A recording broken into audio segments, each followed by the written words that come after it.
পারলেন লোকেরা মূর্তির পূজা করে, যেই মূর্তি নাকি কথা বলতে পারে না, মানুষের মঙ্গল অমঙ্গল কোনো কিছু কামনা করতে পারে না, লোকজন এই মূর্তির পূজা করে, লোকজন এই মূর্তির পূজা করে। পয়গম্বর ইব্রাহিম আলাইহিস সালাতু ওয়াস সালাম চিন্তা করলেন বিষয়টা বড় আজীব, বিষয়টা বড় আজীব, যে নাকি নিজেই কথা বলতে পারে না, যে নাকি নিজেই হাঁটা চলাফেরা করতে পারে না, যে নাকি কথা বলতে পারে না, যার সামনে নাকি খাবার রেখে দেওয়া হয়, যে নাকি খাবারও খেতে পারে না, এই লোক কিভাবে মানুষের মঙ্গল কামনা করবে, কিভাবে অমঙ্গল কামনা করবে?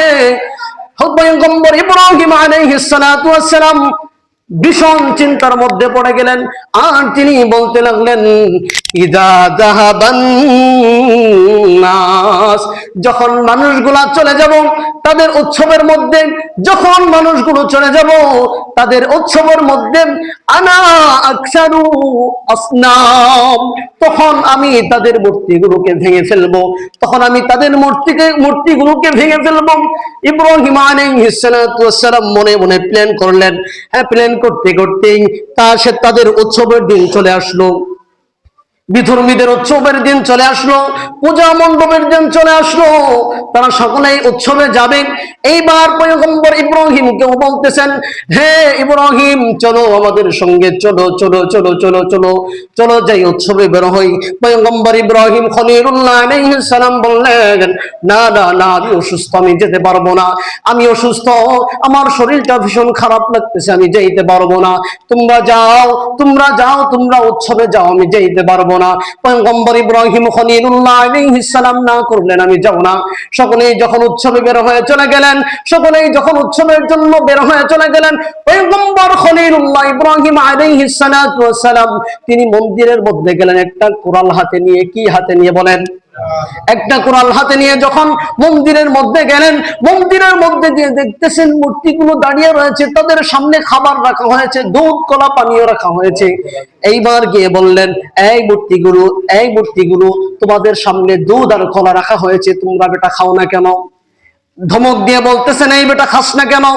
তোর সামনে দুধ কলা রেখে দেওয়া হয়েছে, বেটা খা। কি কয়? এই বেটা তোর সামনে দুধ কলা রেখে দেওয়া হয়েছে, জোরে বলেন, কি কয়? এই বেটা খাস না কেন? তোর সামনে পানীয় তো রাখা হয়েছে, খাস না কেন? যদি না খাস তো কথা কয়। এই বেটা যদি না কষ্ট কথা কই না, খায় না। এইবার পয়গম্বর খলিলুল্লাহ ইব্রাহিম আলাইহিস সালাম বললেন, যেহেতু কথা বলছ না, যেহেতু তোর খাবারও খাস না, যা তাহলে ইন্না লিল্লাহ ফরমা। ধাপ করে কুড়াল দিয়ে তার ঘাড়ের মধ্যে একটা মেরে দিলেন, প্রথমটারে শেষ করলেন। দ্বিতীয়টারে কয়, এই বেটা খাস না, কে খা। কি কয়? কি কয় চাচা? যুবক ভাই কি কয়? আপনি যেই বয়সে উৎসবে যান সেই বয়সে ইব্রাহিম খলিলুল্লাহ আলাইহিস সালাম মূর্তি ভাঙে। কি ভাঙে? ও ভাই, কি ভাঙে? আর আপনি মূর্তি দেখতে যান। আপনি কি করেন? মূর্তি দেখতে যান। ইব্রাহিম খলিলুল্লাহ আলাইহিস সালাম বলেন, এই বেটা খা। কি কয়? এই বেটা খা, না খাইলে তাহলে চলে যান। আবার দ্বিতীয়টাকে মেরে ফেললেন, দ্বিতীয়টাকেও ভেঙে ফেললেন, তৃতীয়টাকে একই কথা বলেন। সব মূর্তিগুলো ভাঙার পর একটা বড় মূর্তি, সেই মূর্তিটা আস্ত রেখে দিলেন।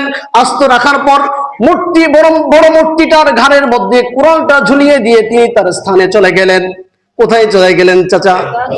তার স্থানে, তার বাড়িতে চলে গেলেন, তার ঘরে চলে গেলেন। এইবার লোক সকল উৎসব থেকে ফিরে এসে যখন মন্দিরের মধ্যে গেলেন তাদের মূর্তিগুলোকে পূজা করার জন্য, গিয়ে দেখেন সব মূর্তিগুলো ভাঙা। এইবার তারা চিন্তিত হয়ে পড়লেন, আমাদের এই মূর্তিগুলো কে ভেঙে ফেললো, কে ভেঙে ফেললো? লোকগুলোর মধ্যে থেকে কিছু লোক বলতেছেন, আমরা এদের বিরুদ্ধাচরণ করতে শুনেছি পয়গম্বর ইব্রাহিমকে। পয়গম্বর না, ইব্রাহিমকে। কাকে বলেন? ইব্রাহিমকে। এই মূর্তিগুলোর বিরুদ্ধাচরণ করতে শুনেছি, মূর্তির বিরুদ্ধে কথা বলতো। কি কয়? মূর্তিগুলোর বিরুদ্ধে কথা বলতো। এইভাবে এক দুই করতে করতে সকলেই বলে, হ্যাঁ ইব্রাহিম করতে পারে, কারণ সেই বাড়িতে ছিল। হ্যাঁ, সেই করতে পারে। ইব্রাহিম খলিলুল্লাহ আলাইহিস সালামের কাছে চলে গেলেন, গিয়ে বলতেছেন, ইব্রাহিম, তুমি কি আমাদের মূর্তিগুলো ভেঙেছ? ইব্রাহিম খলিলুল্লাহ বলেন, তোমাদের মূর্তি কে ভেঙেছে কে জানে, তোমাদের মূর্তিগুলো কি সব ভাঙা হয়েছে? কই না না, একটা আস্ত রাখা হয়েছে, সবচেয়ে যেটা বড়। ইব্রাহিম খলিলুল্লাহ এবার বলেন, লোক সকল শোনো, আমার মনে ধারণা দেয় তাদের সবগুলোকে বড়টাই ভেঙেছে। কি করেছে বলেন? এই বড়টাই ভাঙছে। ওই এক বেটা কি কয়, ওই এক বেটা এটা কি কথা বলতে পারে, এটা কি হাঁটা চলাফেরা করতে পারে, এটা হাত নাড়াইতে পারে, পা নাড়াইতে পারে। সোজা বুদ্ধি সোজা কথা বলেছ, আমার তোমাদের প্রশ্নের জবাব দিতে সহজ হয়ে গেল। এইবার শোনো, যে নাকি কথা বলতে পারে না, যে নাকি হাঁটা চলাফেরা করতে পারে না, যারা হাত উঠাইতে পারে না, সে তোমাদের মঙ্গল কিভাবে কামনা করবে? কি কই বলেন, সে তোমাদের মঙ্গল কিভাবে কামনা করবে? না না না না না, তোমরা যা করো সব বিভ্রান্তির মধ্যে রয়েছ, এগুলা বাদ দাও। লোক সকল এইবার চিন্তা করলেন, ইব্রাহিম তো আমাদের বিরুদ্ধে আচরণ করতেছে, ইব্রাহিম তো আমাদের বিরুদ্ধে কথা বলে। আমাদের বাপ দাদা পূর্বপুরুষ তাদের একটা কথা ছিল, ওই আমাদের বাপ দাদা পূর্বপুরুষরা যেই ধর্মে অনুসরণ ছিল, আমাদের বাপ দাদারা যারা যেই ধর্ম অনুসরণ করত, সেই ধর্মকে আমরা অনুসরণ করি। আর সেই ধর্মকে ইব্রাহিম খলিলুল্লাহ বিরুদ্ধাচরণ করে বিরুদ্ধে কথা বলে। না না না, ইব্রাহিমকে তো বাঁচিয়ে রাখা যায় না, ইব্রাহিমকে তো বাঁচিয়ে রাখা যায় না। ওই যে আগুনের মধ্যে ফালাইছে, এই ঘটনা থেকেই নমরুদ ওই আগুনের মধ্যে ফালাইছিল। আমরা শুনি না, আগুনের মধ্যে ইব্রাহিম খলিলুল্লাহ আলাইহিস সালাতু ওয়াস সালাম জ্বলে না, খুব শান্তিময়, খুব শান্তির মধ্যে রয়েছেন। আমরা শুনি না, অথচ শুনেন না, শুনেছেন না ঘটনা? তার জীবনী শুনেছেন, তার জীবনী শুনেছেন চাচা? তো যাই হোক, এই জুমায় তো বেশি লম্বা সময় নাই, একটু শর্টেই বলি। এই আগুনে যাওয়ার ঘটনা, এই আগুনে এর জন্যই গিয়েছিলেন যে সে মূর্তি ভেঙেছিলেন, এই মূর্তি ভাঙার কারণে তাকে আগুনে যাওয়া হয়েছে।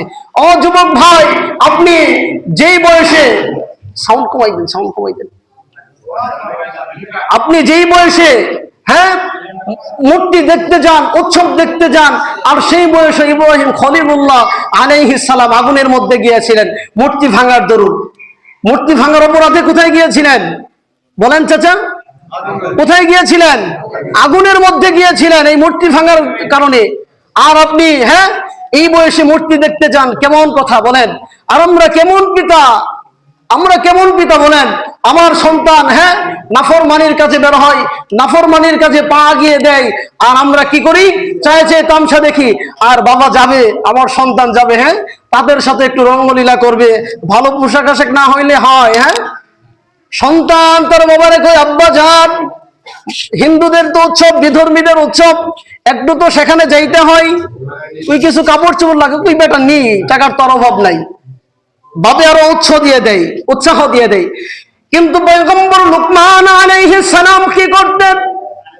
পয়গম্বর লুকমান আলাইহিস সালাতু ওয়াস সালাম তার সন্তানকে বলতেন, ইয়া বুনাইয়া, হে আমার বৎস, হে কলিজার টুকরো সন্তান আমার, লা তুশরিক বিল্লাহ, হে বৎস আমার, আল্লাহর সাথে শিরিক করো না। কার সাথে শিরিক করতে না করেছেন? আল্লাহর সাথে শিরিক করতে না করেছেন। আমরা কি সন্তানকে কখনো বাধা দিয়েছি?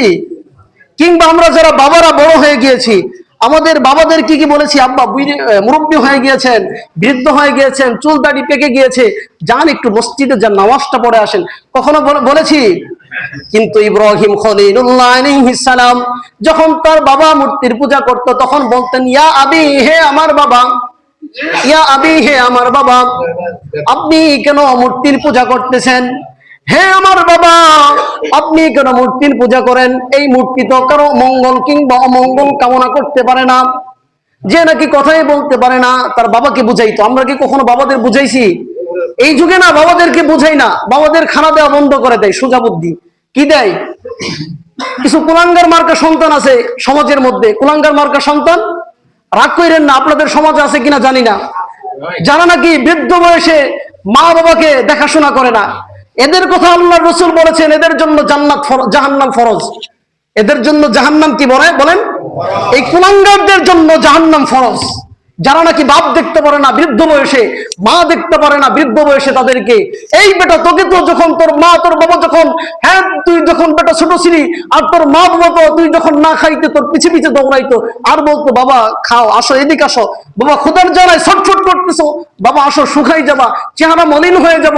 চেহারা মলিন হওয়ার জন্য, চেহারা শুকাই যাওয়ার জন্য তোর বাবা বেটা তোকে, তোর মা তোর দিকে অগ্রসর হয়ে যাইতো, দৌড়ায় যাইতো তোকে খানা দেওয়ার জন্য।